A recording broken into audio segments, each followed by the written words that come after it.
Shalom, salam podcast M116. Kita belajar eksposisi Alkitab tentang bahasa roh. Catatannya ada di dalam Kisah Rasul 2 ayat 11 dan ayat yang lainnya.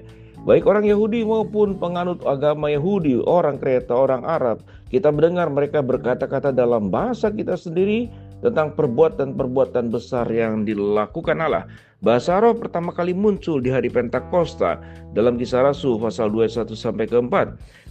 Para rasul membagikan Injil kepada orang banyak, berbicara kepada mereka dalam bahasa mereka sendiri. Orang banyak itu takjub, kami mendengar mereka memberitakan perbuatan-perbuatan ajaib yang dilakukan Allah dalam bahasa kami sendiri. Kisah Rasul 2 ayat 11. Kata Yunani yang terjemahkan bahasa roh secara harafiah berarti bahasa-bahasa. Karena itu karunia bahasa roh adalah berbicara dalam bahasa yang belum pernah dipelajari. Pembicara untuk melayani seseorang untuk berbicara dalam bahasa itu. Dalam 1 Korintus 12 sampai dengan ke-14, Paulus membahas karunia-karunia ajaib dengan mengatakan, jadi saudara-saudara, jika aku datang kepadamu dan berkata-kata dengan bahasa roh, apa gunanya itu bagimu jika aku tidak menyampaikan kepadamu suatu pernyataan dan atau pengetahuan atau nubuat atau pengajaran. 1 Korintus 14 ayat yang ke-6 menurut Rasul Paulus dan sesuai dengan bahasa roh yang dijelaskan dalam Kisah Rasul. Berbicara dalam bahasa roh sangat berharga bagi orang yang mendengarkan pesan Tuhan dan dalam bahasanya sendiri, tetapi tidak ada gunanya bagi orang lain kecuali jika ditafsirkan dan diterjemahkan. Seseorang dengan karunia menafsirkan bahasa roh 1 Korintus 12 ayat 30 dapat mengerti apa yang dikatakan pembicara bahasa roh meskipun dia sendiri tidak tahu bahasa apa yang sedang diucapkan. Penterjemah bahasa roh kemudian akan mengkomunikasikan pesan pembicara bahasa roh kepada semua orang sehingga semua orang mengerti. Karena itu siapa yang berkata-kata dengan bahasa roh, ia harus berdoa supaya kepadanya diberikan juga karunia untuk menafsirkan. 1 Korintus 14 ayat 13. Kesimpulan Paulus mengenai bahasa roh yang tidak ditafsirkan sangat kuat. Tetapi dalam pertemuan jemaat aku lebih suka mengucapkan 5 kata yang dimengerti untuk mengajar orang lain daripada beribu-ribu kata dalam bahasa roh. 1 Korintus 14 ayat 19. Apakah karunia bahasa roh untuk zaman sekarang? 1 Korintus 13 ayat ke-8 menyebutkan karunia bahasa roh akan berakhir, meskipun menghubungkan berakhir karunia ini dengan kedatangan yang sempurna dalam 1 Korintus 13 ayat yang ke-10.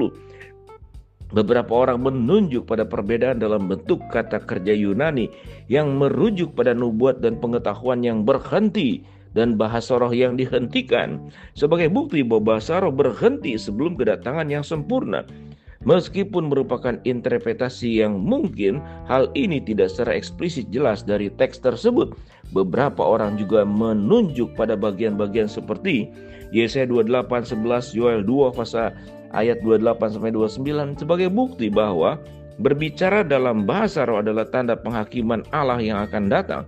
1 Korintus 14 ayat 22 menggambarkan bahasa roh sebagai tanda bagi orang yang tidak percaya dengan menggunakan ayat ini. Para penganut paham sesationis berpendapat bahwa karunia bahasa roh adalah peringatan bagi orang-orang Yahudi bahwa Allah akan menghakimi Israel karena menolak Yesus Kristus sebagai Mesias. Oleh karena itu, ketika Allah benar-benar menghakimi Israel dengan penghancuran Yerusalem oleh orang Romawi tahun 70 Masehi, karunia bahasa roh tidak lagi memenuhi tujuan yang dimaksudkan. Pandangan ini juga mungkin, tetapi tujuan utama dari bahasa roh yang terpenuhi tidak serta-merta menuntut penghentian karunia tersebut. Kitab suci tidak secara meyakinkan menyatakan bahwa karunia berbicara dalam bahasa roh telah berakhir.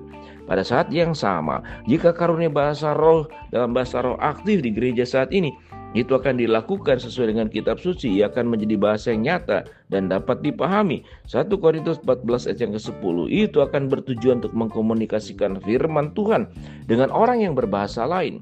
Kisah Rasul 2 ayat 6 sampai ke-12 itu akan dilakukan di gereja sesuai dengan perintah yang Tuhan berikan melalui Paulus. Jika ada orang yang berkata-kata dengan bahasa roh, biarlah 2 atau sebanyak-banyaknya 3 orang, seorang demi seorang, dan harus ada orang yang menafsirkannya. Jika tidak ada yang menafsirkannya, hendaklah ia berdiam diri jemaat dan berkata-kata dalam hatinya dengan Allah. 1 Korintus 14 ayat 27-28. Itu juga sesuai dengan 1 Korintus 14 ayat 33. Karena Allah tidak menghendaki kekacauan, tetapi damai sejahtera seperti dalam semua jemaat orang-orang kudus. Allah tentu dapat memberikan seseorang karunia berbicara dalam bahasa roh untuk memampukan berkomunikasi dengan orang berbicara dengan bahasa lain. Roh Kudus berdaulat dalam menyalurkan karunia-karunia rohani. 1 Korintus 12 ayat 11. Bayangkan saja betapa lebih produktifnya para misionaris jika mereka tidak harus pergi ke sekolah bahasa dan langsung dapat berbicara dengan orang-orang dalam bahasa mereka sendiri. Akan tetapi tampaknya Allah tidak melakukan semuanya ini. Bahasa roh tampaknya tidak terjadi dewasa ini dengan cara yang terjadi dalam perjanjian baru. Meskipun faktanya ini akan sangat berguna, mayoritas orang percaya mengaku mempraktekkan karunia berbicara dalam bahasa roh, tidak melakukannya sesuai dengan kitab suci yang disebutkan di atas. Fakta-fakta ini mengarahkan pada kesimpulan bahwa karunia bahasa roh telah berhenti dan setidaknya menjadi hal yang langka dalam rencana Allah bagi gereja saat ini. Demikianlah eksposisi Alkitab dari Kisah Rasul dan beberapa ayat lain. Shalom.